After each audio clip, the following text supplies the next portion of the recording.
So instead of focusing on what we're thankful for today, I actually found myself feeling joyful the other day about something kind of simple. It was actually these flowers that you see behind me. Last week, when I was at the grocery store, I just decided, hey, $10 for some beautiful flowers to kind of brighten up my day, my home at a time when the days are getting shorter and the dark is getting longer and I don't have flowers in the garden to bring in anymore. Something simple like getting some flowers and keeping them where you can see them brings simple joy. And so it might, with all the stuff that's going on, might seem inappropriate even to be accessing our joy. But right now, we really need it. We need to be reminded that joy is a capacity like love, the ability to appreciate and take not just pleasure or satisfaction, but actual something that brings that bubbly feeling up, even if just for a couple seconds. There's a kind of lightness and vivaciousness and liveliness to the joy that we all possess. And it's really just in the last couple of years that I have begun to understand this capacity, joy as a capacity that is always there, that I can turn toward. We don't always feel particularly joyful, but we can feel joyful for others. And this is one of the divine abidings, one of the 4 types of love that Buddhists talk about, mudita, which is translates in a lot of different ways from the original Pali language, but mudita essentially means sympathetic joy, gladness not just for me and something that I can appreciate and feel happy about, but gladness for someone else. In the way that compassion is suffering with, mudita or sympathetic joy is celebrating with, appreciating with. And it's an antidote for jealousy and over competition and ill will. So we're going to settle into meditation now and with a focus on joy, and I'll guide us into this process and see what happens for you, as even if you're feeling like really down today, notice what happens when we incline the mind toward sympathetic joy or gladness.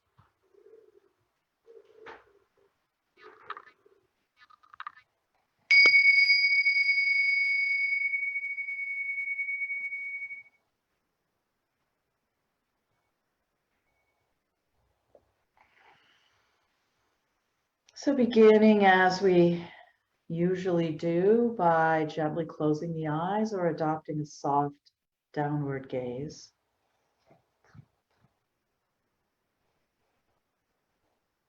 Beginning by allowing the body to settle, the activity that this body has been experiencing up till now, as we take our seat and really settle into the support of the ground below, allowing all the activities of the day so far to subside and feeling how the weight of the body settles into the seat or the cushion you're on. And, if you want to, you can go ahead and just completely relax and collapse down for a moment and really feel how the weight of the body is just, boom, it's in the chair, it's supported by the ground. And then from there, we might begin to access the flexible, lengthening spine that comes right up through the center of the body, right to the top of the head. So with very little effort and just the intention to allow that lengthening alignment to happen, finding where there could be some ease in the neck, in the throat, in the jaw, where there can be some rest for the shoulders and upper back. Is there any part of the shoulders, chest, upper back that could let go? And when it lets go, can that be a little bit of a widening as we go in the opposite direction from lifting the shoulders toward the ears? As the shoulders drop away from the ears, they come out wide, nice and wide. And the arms just hanging suspended from those shoulder joints, the hands perhaps resting on your lap or touching each other.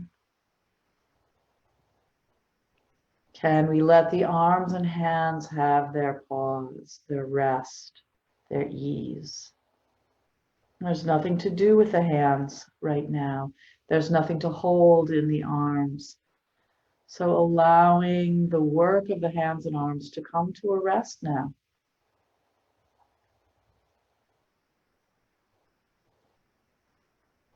And in general, just inclining the attention toward ease in the body. Looking for where things are resting, where flow is happening.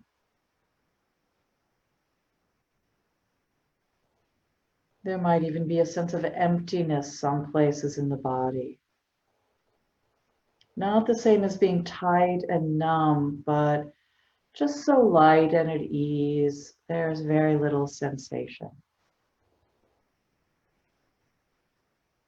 Now you might also, as you're finding the ease and the rest in the body, you may become aware of the contrast of areas that are tight, held, uncomfortable or painful, and to whatever degree you can invite those areas to release, go ahead. And then accepting this is the way it is. So there could be a nice, easy, relaxed face, for example. Your hands could be at ease where they rest, but you also might be feeling some tension somewhere, and it all belongs. It all belongs. So being willing to include everything in what we're sensing in the body right now.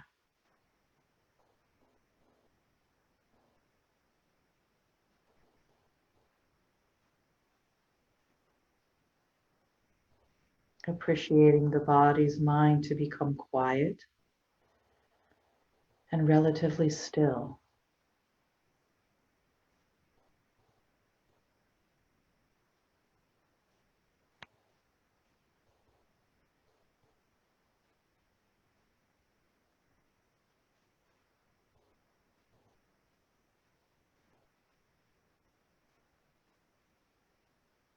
Now bringing to mind something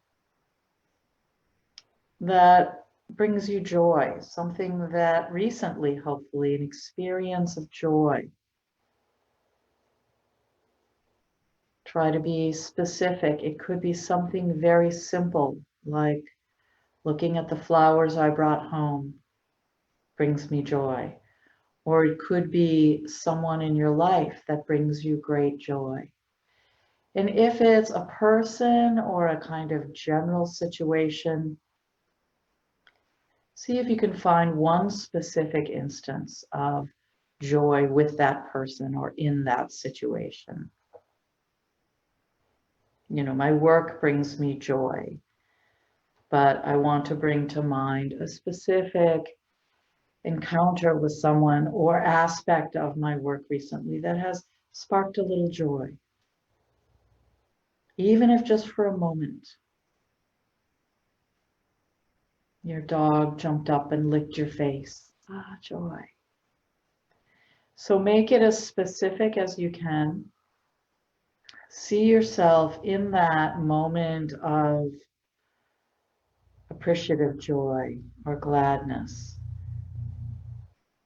Try to visualize or remember the specifics. Where were you? What time of day was it? What was the light like where you were? Were there other people there, or was it just you? Was it a sound or a word that triggered the joy, or just the person's smile, or whatever it is? See if you can be, don't worry if you don't remember a lot of specifics, but just bring to mind the sensual aspects of that moment of joy. What were you seeing, hearing, feeling in the body, tasting or smelling?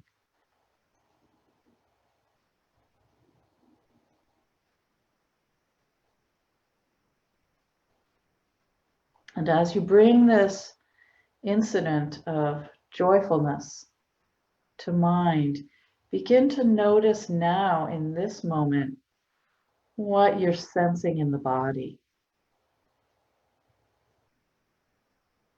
Where are you feeling this memory or recognition of joy? Is it in the heart or the belly?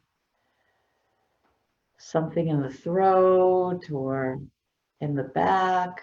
Or maybe it's an all over feeling. Where in this body can you sense your own joy? How is joy showing up for you?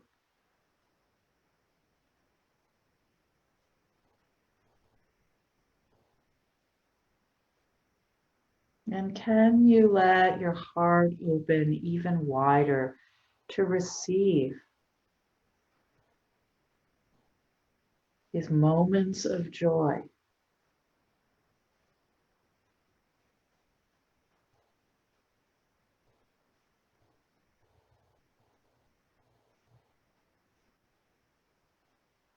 Beginning to become more sensitive to the signs of joy, the signs of joyfulness or gladness in the heart mind. Is it a kind of vibration or a hum? Is it a warmth or a coolness? Is it somewhere specific? Does it move around? How do you know that you're feeling joy? What are the signs?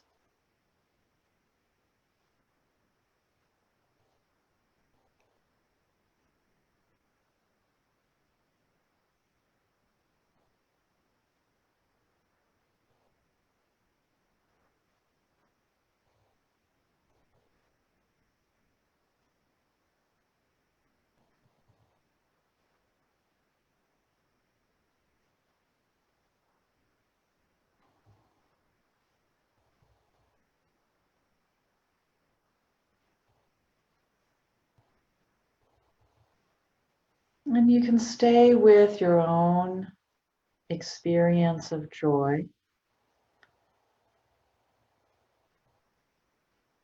Or when you're ready, I invite you to bring to mind someone who has themselves experienced something that makes them glad. Something good has happened for someone you know recently. They got the job, they found the right source for their turkey on Thursday, they finally finished that poem they were writing. They're happy because they're going to get to see a loved one this week. Something good has happened for someone you know. See if you can bring to mind something pretty recent if possible. If not, you can think of someone you care about and remember maybe something a while ago, something that made them very happy. And just see that person in their joy, in their happiness. Imagine yourself standing next to them or sitting with them. Or if you were able to hear them tell you about this joyful experience, remember receiving this news from your friend or loved one.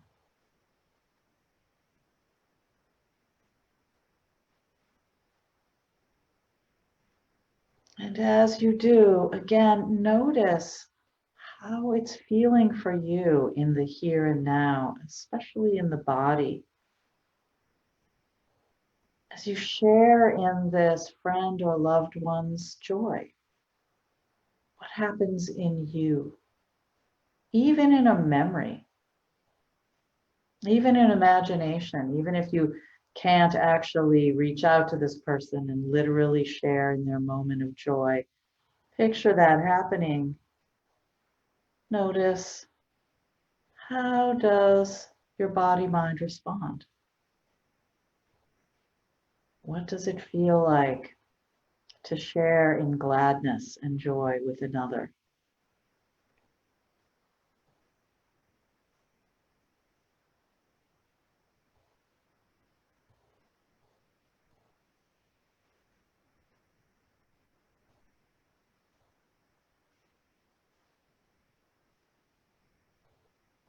Now you may be aware that as you cultivate and turn toward your own joy or joy that you're sharing on behalf of someone else, the sympathetic joy, right next to that you might have other feelings and thoughts.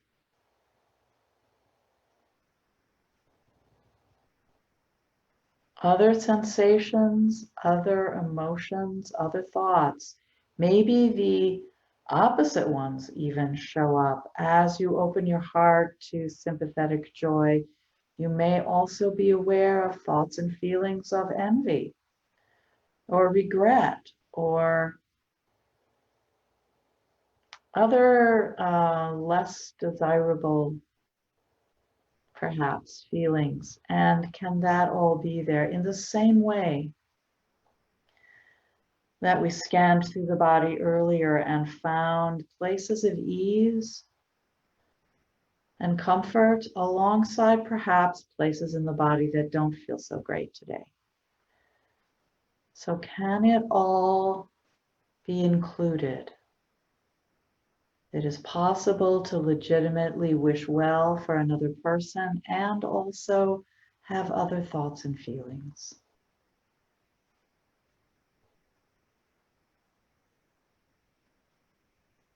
So just continuing to incline the attention, to rest the attention on this capacity to feel happy for ourselves and others, to share in another's gladness, good fortune, and joy.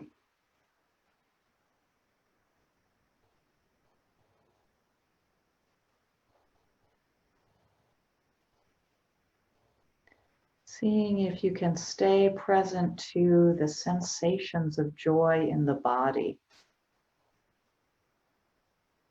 as well as the thoughts and emotions that might be part of sympathetic joy. So like loving kindness or metta practice, we can practice this. Specifically, may I know joy? May I allow myself the fullness of joy and happiness when it arises. May I be open to my own innate joy.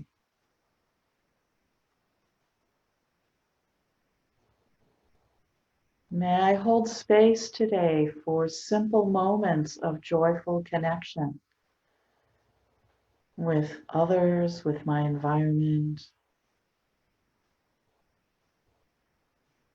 May I know joy and gladness today.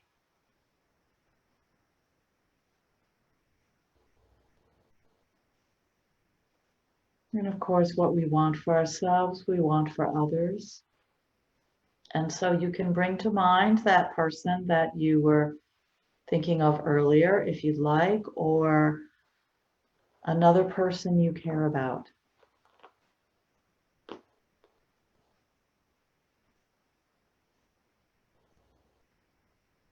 May your joy continue unabated.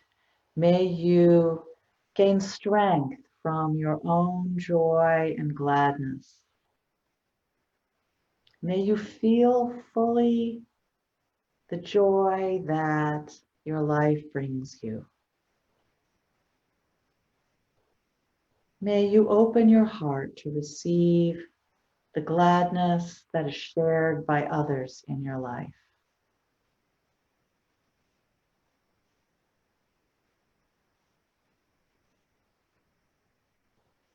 May you learn to recognize joy in every moment.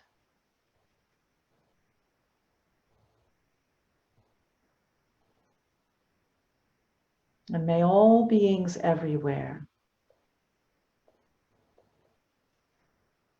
recognize their capacity for joyful living, for connection,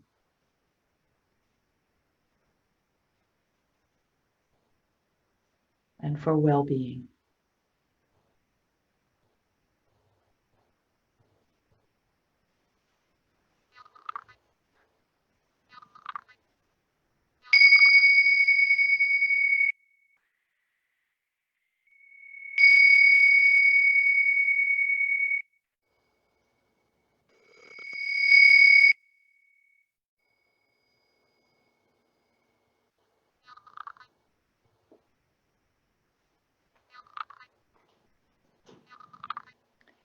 Thank you for your practice today. As you make your way through whatever is next for you, I hope you will make space and really take in whatever moments, small or large, of joy and gladness are yours today. Have a good one.